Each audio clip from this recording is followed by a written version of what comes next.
ಶ್ರೀ ಪಟ್ಟಣದ ಯಲ್ಲಮ್ಮ ದೇವಸ್ಥಾನ ಇದು ವಿಜಯನಗರ ಸಾಮ್ರಾಜ್ಯದ ಶಕ್ತಿಪೀಠ. ಈ ಒಂದು ದೇವಸ್ಥಾನಕ್ಕೆ ಬಹಳ ಇತಿಹಾಸನೇ ಇದೆ. ವಿಜಯನಗರ ಸಾಮ್ರಾಜ್ಯದ ಕಾಲದಲ್ಲಿ ರಾಜರು ಯುದ್ಧಕ್ಕೆ ಹೋಗೋಕ್ಕಿಂತ ಮುಂಚೆ ಈ ಒಂದು ದೇವಿಗೆ ಕುರಿ ಮತ್ತು ಕೋಣಗಳನ್ನು ಬಲಿ ಕೊಟ್ಟು ಹೋಗ್ತಿದ್ರು. ತಾಯಿಯ ಆಶೀರ್ವಾದ ಪಡೆದು ಯುದ್ಧಕ್ಕೆ ಹೋಗ್ತಿದ್ದಂತ ರಾಜರು ಯುದ್ಧಗಳಲ್ಲಿ ಜಯಗಳಿಸಿ ಇಡೀ ಪ್ರಪಂಚಕ್ಕೆ ವಿಜಯನಗರ ಸಾಮ್ರಾಜ್ಯ ಎಂಥದ್ದು ಅಂತ ತೋರಿಸಿಕೊಟ್ಟಿದ್ದಾರೆ. ನಾವು ಆಚರಿಸುವಂತ ನಾಡ ಹಬ್ಬ ದಸರಾ ಮೊದಲು ಪ್ರಾರಂಭವಾಗಿದ್ದು ಇಲ್ಲಿಂದಲೇ. ಕ್ರಿಸ್ತಶಕ 1513ರಲ್ಲಿ ವಿಜಯನಗರ ಸಾಮ್ರಾಜ್ಯದ ಮಹಾರಾಜರಾದ ಕೃಷ್ಣದೇವರಾಯ ಒಡಿಸ್ಸಾದ ಗಜಪತಿ ರಾಜರ ಮೇಲೆ ಯುದ್ಧ ಮಾಡಿ ಗೆದ್ರು.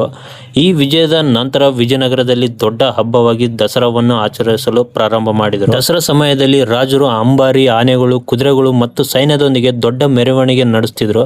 ದೇವಿಗೆ ವಿಶೇಷ ಪೂಜೆ ಮಾಡಲಾಗ್ತಿತ್ತು ಮತ್ತು ಜನರಿಗೆ ಅನ್ನ ಸಂತರ್ಪಣೆ ಮಾಡಲಾಗ್ತಿತ್ತು. ಈ ಒಂದು ಹಬ್ಬವನ್ನು ಮಹಾನವಮಿ ಉತ್ಸವ ಎಂದು ಕರೆಯಲಾಗ್ತಿತ್ತು.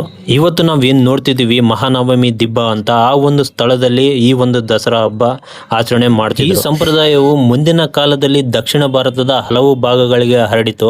ವಿಶೇಷವಾಗಿ ಮೈಸೂರಿನಲ್ಲಿ ನಡೆಯುವಂತಹ ಪ್ರಸಿದ್ಧ ಮೈಸೂರು ದಸರಾ ಕೂಡ ವಿಜಯನಗರ ಕಾಲದ ಪರಂಪರೆಯಿಂದಲೇ ಬಂದದ್ದು ಎಂದು ಇತಿಹಾಸಕಾರರು ಹೇಳ್ತಿದ್ದಾರೆ. ಇಂದಿಗೂ ದಸರಾ ಹಬ್ಬದಲ್ಲಿ ದೇವಿಗೆ 9 ದಿನಗಳಲ್ಲಿ 9 ವಿಶೇಷ ಅಲಂಕಾರಗಳನ್ನು ಮಾಡಿ ಪೂಜೆ ಮಾಡಲಾಗ್ತಿದೆ. ಈ ಒಂದು ದೇವಸ್ಥಾನ ಲೊಕೇಟ್ ಆಗಿರೋದು ಹಂಪಿಯಲ್ಲಿರುವಂಥ ಲೋಟಸ್ ಮಹಲ್ ಪಕ್ಕದಲ್ಲೇ. ಇನ್ನಷ್ಟು ವಿಡಿಯೋಗಳಿಗೆ ನಮ್ಮ ಪೇಜ್ನ ಫಾಲೋ ಮಾಡ್ಕೊಳ್ಳಿ. ನೆಕ್ಸ್ಟ್ ವಿಡಿಯೋದಲ್ಲಿ ಸಿಗ್ತೀನಿ. Take care.